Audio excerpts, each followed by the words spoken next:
చెప్పండి గురుగారు. స్ఫటికలింగం కదండి స్వామి.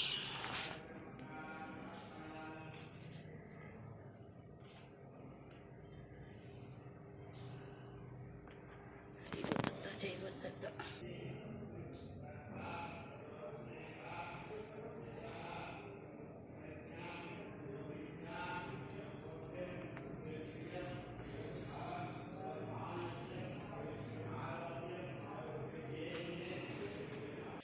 గురుగారి పీఠం విశిష్ట చెప్పండి. దత్తాత్రేయులు ఎలా వచ్చారు ఏంటి, ఇక్కడ పీఠం ఎలా పెట్టారు ఏంటి విషయం. శ్రీ గురుభ్యో నమః. హరి ఓం. ఇది శ్రీరామ దత్తసాయి పీఠం. అంటే పిఠాపురంలో ఒక సాంప్రదాయం ఉంది.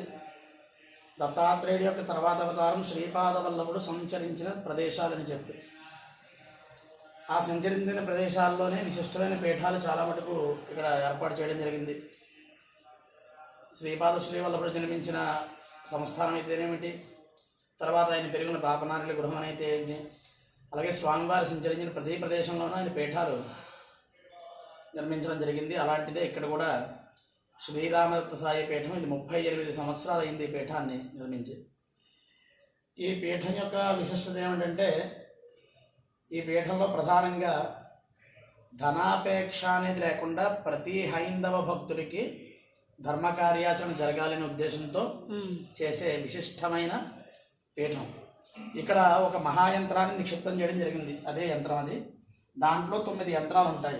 దత్తాత్రేయ, ఆంజనేయ, జనాకర్షణ, ధనాకర్షణ, అలాగే నరఘోష యంత్రము. ఇలా 9 యంత్రాలని ఒకే మహాయంత్రంగా నిక్షిప్తం చేసి 40 రోజుల పాటు దీక్షలో ఉంచుతాం. ఉంచిన తర్వాత ఎవరైనా యజమాని వారికి ఈ యొక్క యంత్రాన్ని మేము కావాలని అడిగితే 3800 రూపాయలు యంత్రానికి తీసుకుని 11 రోజుల పాటు 4 బ్రాహ్మణుల చేత దీనికి జపం చేయించడం జరుగుతుంది. చేయించిన తర్వాత యంత్రాన్ని వాళ్ళకి అందజేస్తారు.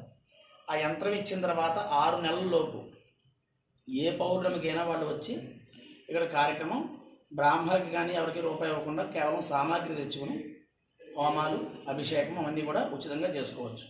దూర ప్రాంతాల నుంచి వచ్చేవారైతే ముందు రోజు రాత్రి ఇక్కడ వచ్చినట్లయితే వాళ్ళకి ఉచితంగా రూమ్ ఇవ్వడం, రాత్రి పలహారము, మన్నాడు కార్యక్రమం అయిన తర్వాత మధ్యాహ్నం భోజనం. అది కాకుండా ఇక్కడ పిఠాపురంలో ఉన్న క్షేత్రాలన్నింటినీ కూడా ఈ పీఠం వాళ్ళే వాహనాలు ఏర్పాటు చేసి దర్శనానికి పంపించడం, ఇవన్నీ పూర్తి ఉచితంగా కేవలం హైందవ ధర్మాన్ని నిలబెట్టడం కోసం చేస్తున్న కార్యక్రమం. అలాగే ఇది కాకుండా స్వామివారి శ్రీపాదుకులు, అలాగే శృంగేరిలో చేయించిన చంద్రమౌళీశ్వర స్వామివారి స్ఫటికలింగం, ఈ రెండూ కూడా విశేషంగా ఈ మధ్యకాలంలోనే ప్రతిష్ఠ చేయడం జరిగింది. ప్రతిష్టానంతరం ప్రతిరోజు కూడా ఇక్కడ అంటే లక్షల్లో అయ్యే కార్యక్రమాలను యజమాని యొక్క స్థాయికి తగ్గట్టుగా ద్రవ్యాలు పీఠం వారి అందించి తక్కువ స్థాయిలో ఇక్కడ ఈ కార్యక్రమాలు చేయించడం జరుగుతోంది. అంతేకాకుండా యజమానుల యొక్క జాతక పరిస్థితులు, జ్యోతిష్య ప్రకారం వారి యొక్క గ్రహస్థితులను తెలుసుకోవడం కోసం ఉచితంగానే ఇక్కడ జ్యోతిష్యం అది చెప్పడం, అలాగే వారికి ఏమైనా గ్రహదోషాలు ఉన్నట్లయితే బయట వేలతో అయ్యే కార్యక్రమాలను దాంట్లో ఒక 10వ మందితో ఇక్కడ కార్యక్రమాలు చేయడం జరుగుతోంది. కేవలం ఏంటంటే హిందూ ధర్మాన్ని కాపాడడం, హైందవ భక్తులు నిలబడడం కోసం మాత్రమే చేస్తున్న పీఠం మాత్రమే. ఇది ఈ పీఠం ఎక్కడ దగ్గరలో ఉందండి? ఇది మనకి పిఠాపురం చిత్రాల మధ్యలో ఉన్న ఫ్లైఓవర్కి కిందన డౌన్లో అంటే మన కుక్కటేశ్వర స్వామి గుడికి దగ్గరలో. కుక్కటేశ్వర స్వామి గుడికి ఒక 1/2 కిలోమీటర్ దూరం, ఖచ్చితంగా అంత ఎక్కువ దూరం కాదు, ఒక 1/2 కిలోమీటర్ దూరంలోనే స్వామివారి దేవాలయం ఉంది. ఇక్కడ ప్రధానంగా ఏంటంటే ప్రతి దేవతా ఉత్సవమూర్తులు ఇక్కడ ఉంటాయి.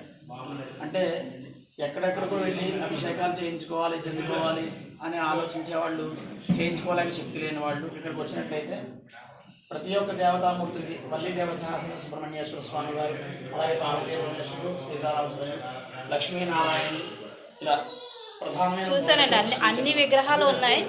ప్రతి పూజకి కూడా సంబంధించి అన్ని ఉన్నాయి. విశేషమైన ఇప్పుడు సుబ్రహ్మణ్య స్వామి షష్ఠి ఉంది, అభిషేకం కళ్యాణం, అలాగే భోగి నాడు గోదా కళ్యాణం, అలాగే కార్తీక మాసంలో ఏకాదశి నాడు ఉమామహేశ్వర కళ్యాణం, ఇలా ప్రతి శ్రీరామనవమికి శ్రీరామచంద్ర స్వామి వారి కళ్యాణం, ఆ రోజు ఉదయం అభిషేకం, సాయంత్రం కళ్యాణం, ఇలా విశేషంగా ప్రతి కార్యక్రమం చేయించడం ఇక్కడ విశేషం. రెండేంటంటే చాలామంది విశేషమైన దీనికి 20,000 మంది భక్తులు ఒక గ్రూప్గా ఉన్నారంటే 10 గ్రూపులుగా ఏర్పాటు చేసి గ్రూప్కి 2,000 మంది చెప్పిన మొత్తం 20,000 మంది. ఇక్కడే కాకుండా శ్రీకాకుళం, విజయనగరం, పలాస, అలాగే ఒరిస్సా, ఇటు పక్కన నర్సీపట్నం, గుంటూరు, ఇలా ఈ ఆంధ్రప్రదేశ్లోనే చాలా చోట్ల నుంచి ప్రతి పౌర్ణమికి ఒక 40 నుంచి 70 మంది జంటలు, వెనకాల 16 హోమగుండాలు ఏర్పాటు చేయడం, 20 మంది బ్రాహ్మలు. దానికి అయ్యే ఖర్చు మొత్తం పీఠమే భరిస్తుంది. కేవలం యజమాని కూర్చునే యజమాని సామాగ్రి మాత్రమే తెచ్చుకుంటాడు. మిగతా వాళ్ళకి భోజనాల దగ్గర నుంచి, రూముల దగ్గర నుంచి, వాళ్ళకి వాహనాల దగ్గర నుంచి, బ్రాహ్మణులకి ఇచ్చే దక్షిణ దగ్గర నుంచి కూడా అంతా మీరే చూసుకుంటారు. భరిస్తుంది. పీఠమే భరిస్తుంది మొత్తం. ఈ పీఠానికి వజ్రపు సత్యనారాయణ గారిని ముమ్మడి వరం. ఆయన 38 సంవత్సరాల క్రితం పిఠాపురం శక్తిపీఠం అని చెప్పి ఆయన ఇక్కడ వాళ్ళ తాత ముత్తాతల నుంచి కూడా అమలాపురం సైడ్ దేవాలయాల నిర్మాణాలు, తాతృత్వంగా సహకారాలు చేయడాలు వాళ్ళు ఫస్ట్ నుంచి దాంట్లోనే ఉన్నారు, మొదటి నుంచి కూడా. ఆయన ఆ వంశపారపర్యంగా దీన్ని ఏదైనా హైందవ ధర్మాన్ని కాపాడాలి, నాకున్న ఆశతో నా కొడుకులు కుటుంబం ఎలాగే బతకగలరు, ఉన్నదాన్ని భగవంతుడికి కూడా పెట్టాలన్న ఆలోచనతో కేవలం ఇక్కడ ఈ పీఠాన్ని ఏర్పాటు చేయడం జరిగింది. థ్యాంక్స్.